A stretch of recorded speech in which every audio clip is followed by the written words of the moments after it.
Hi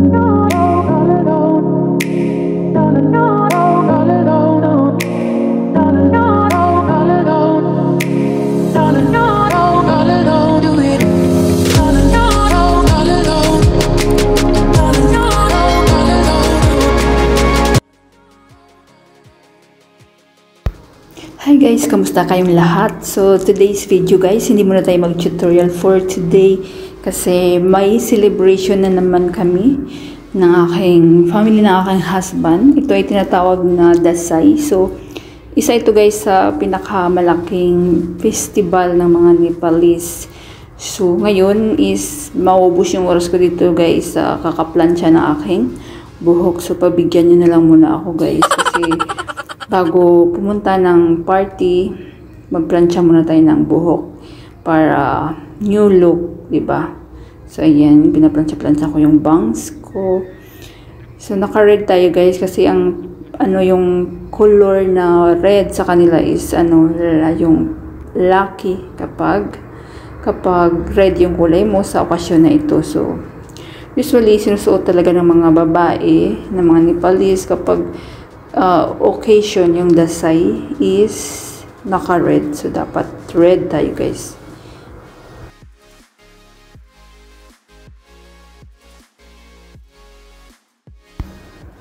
So ayan, tapos na guys sa pagpaplansya ng buhok. So straight na siya ngayon. Tutupiin natin. Mag-design tayo guys kasi hindi ako mahilig mag-makeup talaga ng makapal kahit may occasion. Kunting lipstick at saka eyeliner, okay na sa akin yan guys. Simple lang, simplicity is beauty, diba? Char lang.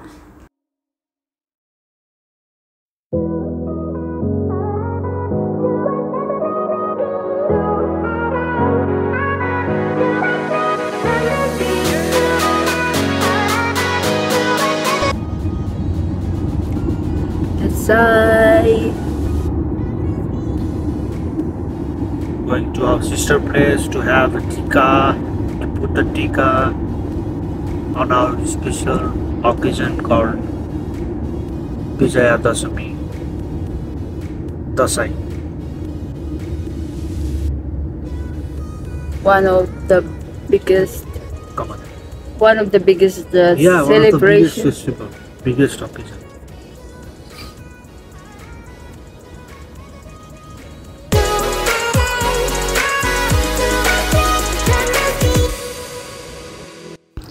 So we are here now in function hall na kung saan isi-celebrate namin guys ang Dasai. So ito yung aming mga handa. So ito gagamitin namin yung plant na to. Then habang naghihintay ng iba pa namin kasama, so yung mga boys is naglalaro-laro muna sila. Yan, naglilibang-libang muna sila para ma-ready sila mamaya sa occasion. So ito yung tika, ito yung tinatawag na tika guys, na ilalagay namin ito sa mga noo namin. So itong Dasai guys is celebration siya ng mga, for example, yung elders, yung mama, papa, or yung mga nakakatandang kapatid na lalaki, babae. So lalagyan kami, yung mga nakababatang kapatid or anak ng tika. So ito yung tinatawag na blessing para sa mga, galing sa mga elders. Yan, ito yung hipag kong maganda. So ito yung uncle namin. Tsaka ito magkapatid sila guys, yung auntie namin. So sister ito ng aking mother-in-law at ito naman kapatid ng aking mother-in-law.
So, ayan guys, tapos na yung paglalagay ng tika sa amin.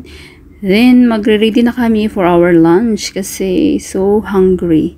Then, thank you so much guys for watching at hindi ko na ipapakita yung aming mga lamon. So, ito yung food namin, hinahanda na. See you in my tutorial vlog.